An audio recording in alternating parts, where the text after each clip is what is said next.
Let's go to question number 7. Aaron Perryman says, why do you refer to biblical Israel as Palestine when Palestine wasn't even a country until 135-ish BC? So glad you're back. I've missed you. Oh, thanks, Aaron. I go back and forth on that one, Aaron, and it's not intentional. So back in the day, I used to, out of conviction, I would never call it Palestine. I would always call it Israel.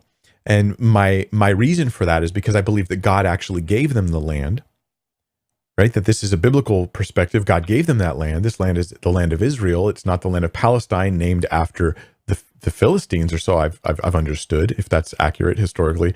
Then that's a pretty big insult to rename the land after the people that God drove out when he gave it to Israel. So that's a big deal. And that was a conviction of mine.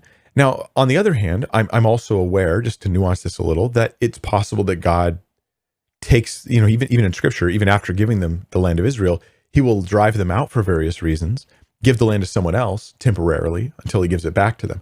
So I think in the big picture, it's the land of Israel. It will be fully inherited and indwelt by Israel in the future at some point, all corners of it, including the Gaza Strip and stuff. But who am I to declare that has to happen right now? Because I don't know if God might be in a season of doing something in the land of Israel. He doesn't tell me what his plans are with the land and the timing of everything. So I, by conviction, feel like it's Israel. Palestine seems like an unfit and inappropriate term to use to me. Okay, that's just being honest. And I'm totally wading into people blow each other up literally over these issues. But are we supposed to not think about things because people are mad about it? I don't think so. So why then do I sometimes say Palestine when I'm referring to Israel and I feel like I should say Israel? It's completely unintentional. Here's the thing, Aaron. When I'm reading scholarship on these issues, which I read all the time nowadays, more and more, I've delved into the realm of reading scholarship to try to be more thorough and more better prepared in giving you guys answers and giving studies that are really detailed and thoughtful, and where I take the time to research beyond what most people can so that my videos are a resource of a gold mine of information, God willing, to help people. But in scholarship, it's like universal. Like they almost all call it Palestine.